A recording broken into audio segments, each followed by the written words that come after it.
अस्सलाम वालेकुम everyone, this is doctor Sahar Chawla, right at your service. और जो आज की वीडियो है वो भी बच्चों की नज़र ही है, उन्हीं के लिए ही है। हमारे यहाँ पे बड़ी बुरी प्रैक्टिस है कि over the counter easily antibiotics available हैं। कोई भी अपने आप को सेल्फ मेडिकेट कर सकता है, सेल्फ डायग्नोज कर सकता है और अपने लिए एंटीबायोटिक्स खरीद सकता है।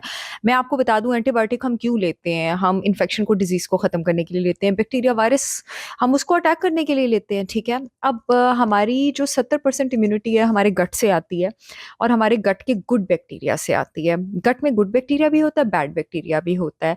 और इन्फेक्शंस की सूरत में, उस सूरत में जब आपकी इम्यूनिटी कम है, जब आपका लाइफस्टाइल और डाइट हेल्दी नहीं है, जब स्ट्रेस है बहुत ज़्यादा लाइफ में, या आपको कोई डिजीज़ हो गया है, कोई इन्फ्लेमेटरी कंडीशन है, तो आपका बैड बैक्टीरिया, हाजमे का प्रॉब्लम है, वो गुड बैक्टीरिया से ज़्यादा होना शुरू हो जाता है।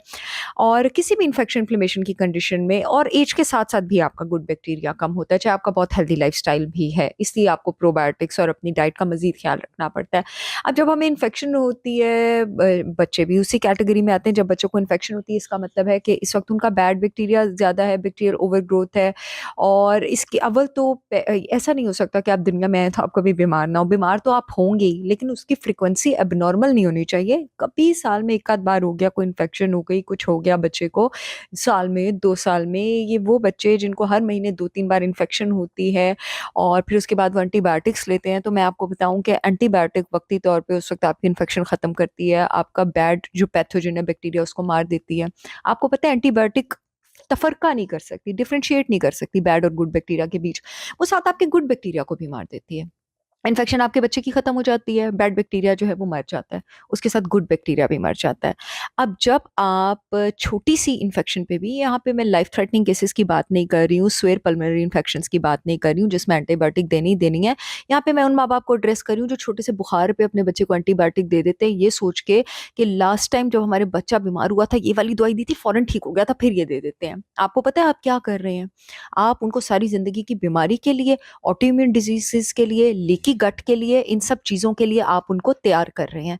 तो आपको जब आप अपने बच्चे को बगैर सोचे-समझे एंटीबायोटिक देते हैं, तब होता है कि उस वक़्त तो इन्फेक्शन खत्म हो जाती है, उसका गुड बैक्टीरिया भी कम हो जाता है। नोटिस कीजिएगा 5-6 महीने बाद इन इन्फेक्शंस की, इन बीमारियों की फ्रीक्वेंसी, इसके होने की परसेंटेज जो है वो ज़्यादा होना शुरू हो जाती है। अब आप बार-बार एंटीबायोटिक देते हैं और अब आप नोट करते हैं कि एंटीबायोटिक की वो डोज़ असर नहीं कर रही है। एंटीबायोटिक शायद कुछ अरसे बाद, 1-2 साल बाद असर ही नहीं कर रही है और अब बच्चे को इस इन्फेक्शन के साथ मज़ीद इन्फेक्शंस भी होना शुरू हो गई हैं और अब कुछ समझ नहीं आ रहा क्या हो रहा है। आप कभी किसी स्पेशलिस्ट के पास लेके भाग रहे हैं, कभी किसी स्पेशलिस्ट के पास लेके भाग रहे हैं। तो ये हो गया जी कि आपने अपने बच्चे की इम्यूनिटी बचपन के सालों में ही ख़त्म कर दी। हो ही नहीं सकता कि 20s के बाद अब इस बेचारे की लाइफ़, मेरे मुँह में खाक, लेकिन ये सच है, प्रॉब्लमैटिक ना हो। मिड 30s में जाके मिड 80s वाली हालत ना हो और उसके बाद 40s 50s में जाके ज़िंदगी अज़ाब ना हो। आपने बेस बना दी बच्चे। मेरे पास इतने पेशेंट्स आते हैं, मुझे उतना दुःख होता है, 7-7 8-8 साल के बच्चे जिनको हर महीने एंटीबायोटिक की ड्रिपें लग रही हैं, टीके लग रहे हैं and parents are very normal about it. और वो खुद डॉक्टर को जाके, और हमारे यहाँ पे पता नहीं डॉक्टर्स भी, I am so sorry to say, such an irresponsible behaviour of in particular GPs के, वो उनको ठोकना शुरू कर देते हैं एंटीबायोटिक की ड्रिपें, ठीक है?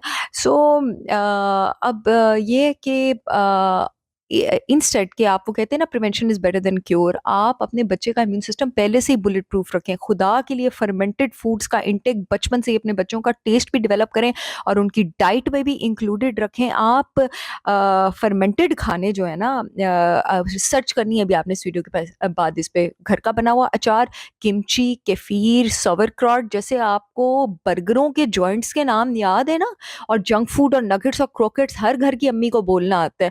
किमची और सावरक्रॉट किसी घर की अम्मी को नहीं बोलना आता है। किसी को नहीं पता कि ये फूड्स उसके बच्चे को, उसके गट को, उसकी इम्यूनिटी को कितना स्ट्रॉन्ग कर सकते हैं और सारी ज़िंदगी की बीमारियों से बचा सकते हैं। तो अपने बच्चों को फर्मेंटेड फूड्स दें, उनकी इम्यूनिटी आप स्ट्रॉन्ग करें ताकि वो सारी ज़िंदगी के लिए जो है वो बीमारियों से बचे रहें। सही माँ-बाप होने का फ़र्ज़ निभाएँ, ठीक है? एंड अदर देन दैट, अगर कभी बच्चे को एंटीबायोटिक देना भी पड़ जाता है तो उसके साथ जो है ना प्रोबायोटिक सेशेस बच्चों के डोज़ में भी आते हैं, आपने ज़रूर देना है। ताकि अगर किसी कभी साल, डेढ़, 2 में एक बार एंटीबायोटिक देना पड़ भी गया है, तो साथ ही आप प्रोबायोटिक भी दें कि उसके गुड बैक्टीरिया की भी ग्रोथ होती रहे। और खुद भी अगर कभी एंटीबायोटिक इस्तेमाल करना पड़ जाता है, तो साथ आपने प्रोबायोटिक लेना ही लेना है। आई एम श्योर ये वीडियो आप लोगों के बहुत काम आएगी। इस वीडियो की एक्सटेंशन में इंशाल्लाह और भी वीडियोज़ करूँगी। तब तक के लिए अल्लाह हाफ़िज़।